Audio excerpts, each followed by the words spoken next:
How long you guys been there? Oh, yeah! What's up? Been a while. Thought I'd give you guys just a quick little shop update, little project update. Back at a bare frame again. If you guys seen my video on my red 64 that I got into that accident with, I ended up selling that. Too many bad memories in that car. I couldn't shake the especially for my kids, they seen the accident happen. I just didn't want to fix that car up and be back on the road with it. So sold that one. Got a Canadian frame here that I'm working on. Doing a Hoppos wrap kit on it, which this is my first time using a Hoppos kit. Everything seems to be fitting pretty well. It's a cool kit, man. I mean, it's more for like a dude in his garage, more of the DIY home guy. And there's a few plates, like it's made to go around everything on your frame. So it's made to like wrap over the hose, the brake hose tabs, your emergency brake, hardware and all that, all the bracketry for that. It's cut out to set over that stuff. And sometimes on this frame, it didn't work out for me. I had to make some of my own plates, which isn't a huge deal for me, because I did not want it to go over like the brake hose tab that sits right there. I want it to be smooth. Yeah, but for the most part, man, if you were at home garage, and then for me, I'm gonna have to custom make the plates on the inside of there, because I put a T56 6-speed transmission in here, so I had to make my own cross member for that to work. So yeah, I'm gonna have to make a few custom plates, but yeah, Hoppos did a really nice job on that. It's a lot faster than, cutting up a bunch of templates and plasma cutting out plates. Running down to the steel shop and getting a big sheet of steel and wrestling that thing in your garage. This is a lot less headache for sure. So, yeah, nice kit. So my plans for this one, just straddle this. I'll ride the Lightning here real quick. Yeah. See that right there? It's twin boosters up there. That is my goal, anyway.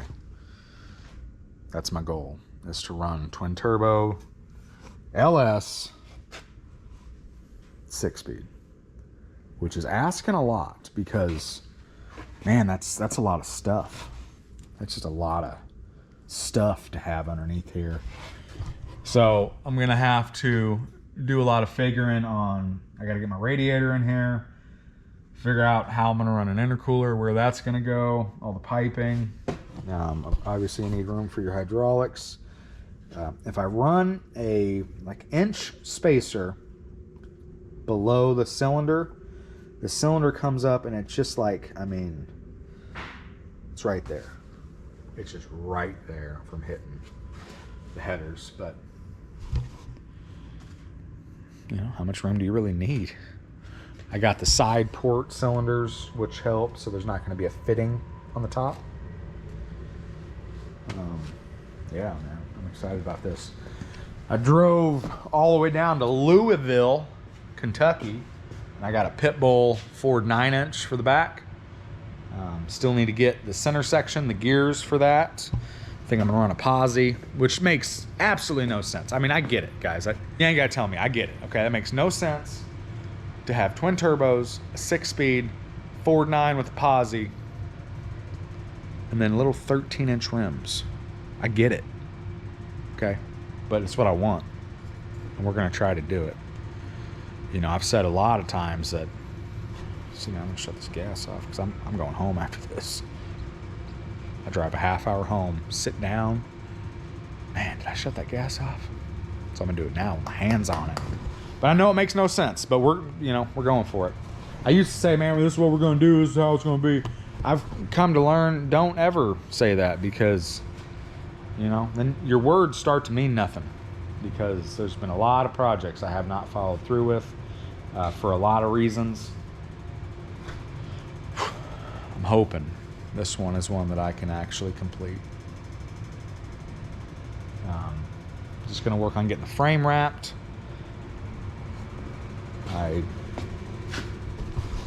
Once the frame is wrapped, send it off, get it powder coated.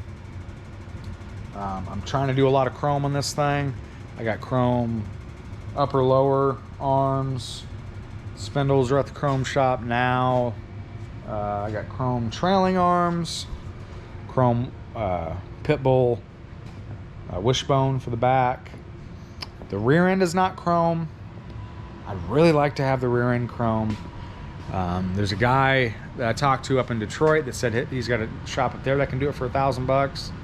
It's like an 8-hour drive for me, and honestly it's probably cheaper just to drive the rear end up there, drop it off, and then go pick it up when it's done, because shipping a rear end is like $300-400 each way.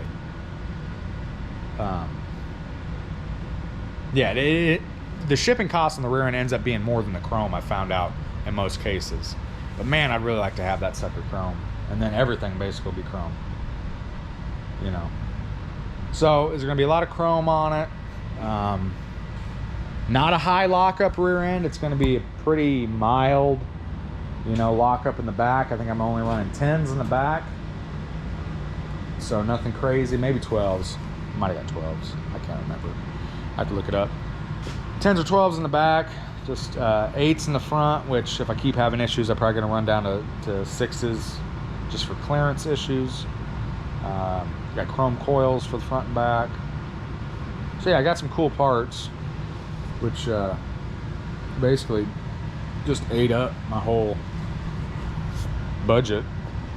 Like just right away, like LS twin turbo 6-speed chrome, boom, you're broke now.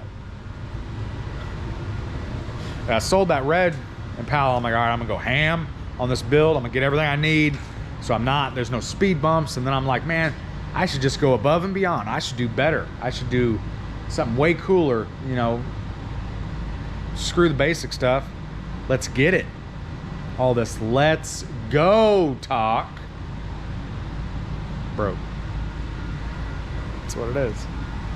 So yeah, hopefully I can get that one done. That one's gonna be triple black body. My original SIXFOE that I built that crazy frame for, I still have. That's gonna be the one that's gonna sit down on that. So, man, frame wraps suck. I mean, they really suck.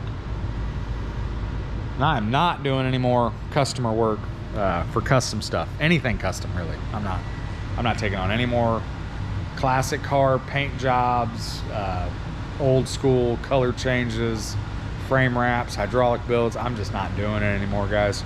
I've had too many problems, you know, and it's my fault. It's unrealistic customers, but I'll take most of the blame on that stuff. My prices were too low because I'm not, you know, I'm not Speedy out in California. I'm not that dude. Like, I'm a body guy. I don't know what gave everybody this idea that I was some like full custom car builder, like you know, Chip Foose was my daddy. That wasn't the case. That's why my prices were so low. But people don't care what kind of a deal they're getting out of you. They want the top tier work. They don't care if they're paying $10 and the top tier is 10 grand.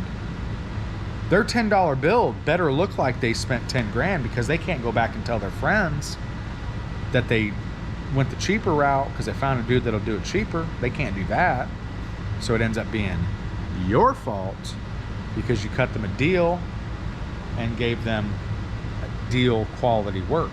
I don't have the money to sit here and do this top tier work and spend all this money on extra materials and, you know, supplies and things.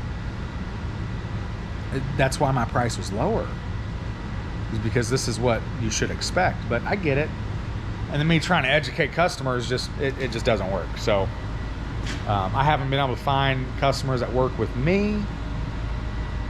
I haven't been able to find customers that mesh very well with me in that custom world. So I've just decided to not even mess with it anymore. I've had too much stress with it. It's just not worth it. I mean, that stuff is what pays my bills. That stuff's what keeps my kids clothed and fed, keeps the lights on, keeps that freaking furnace running. Jesus, that thing's expensive. I mean, it's $1,000 a month to heat this place. I can't be charging $2,000 for a frame wrap to somebody that takes 2 months to do.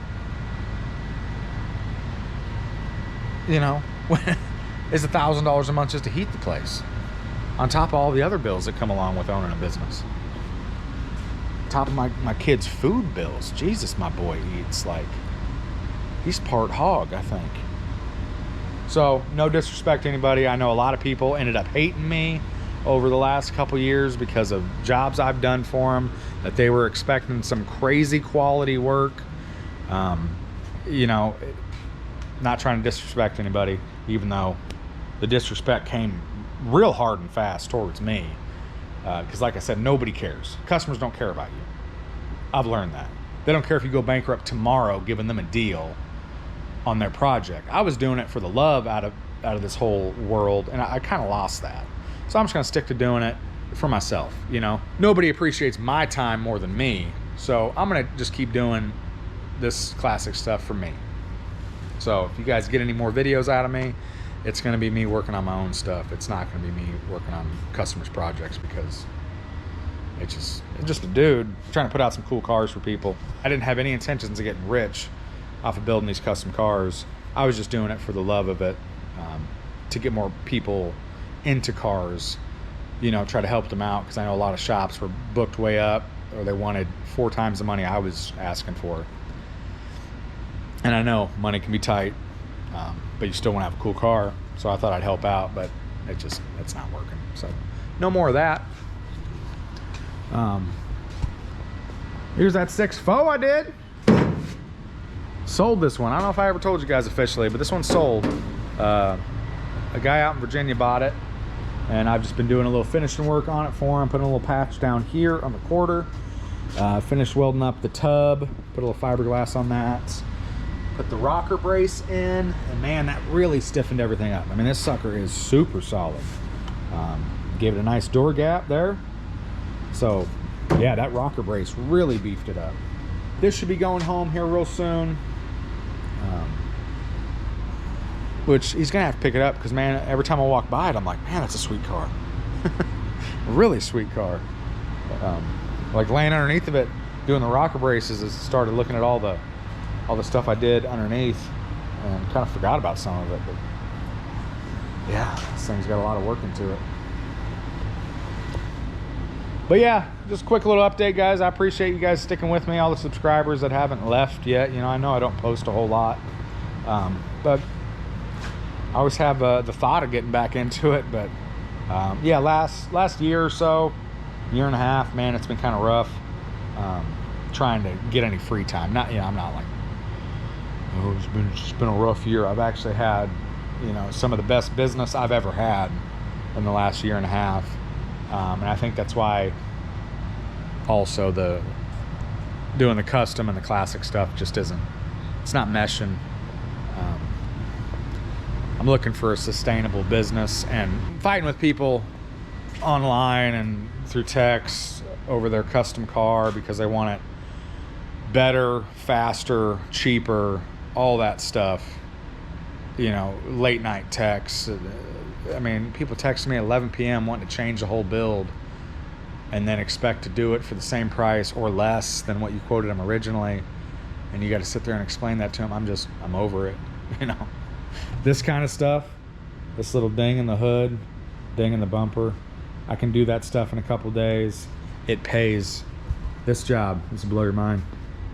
This job, little ding in the hood, ding in the front bumper, is paying the same as a frame reinforcement job that I had a dude lose his mind with me over and start, you know, bad mouthing me all over Facebook because I wouldn't do it fast enough. And then I guess the quality wasn't what he was expecting. 1,500 bucks. Okay. This, ding, ding, is paying the same. So, what would you do? But yeah, sorry, got off on a little rant there. But I appreciate all you guys sticking with me. Hopefully we can finish that twin turbo build. I think that'd be a really sweet car when it's all said and done. But I went in real deep on it. Later, guys.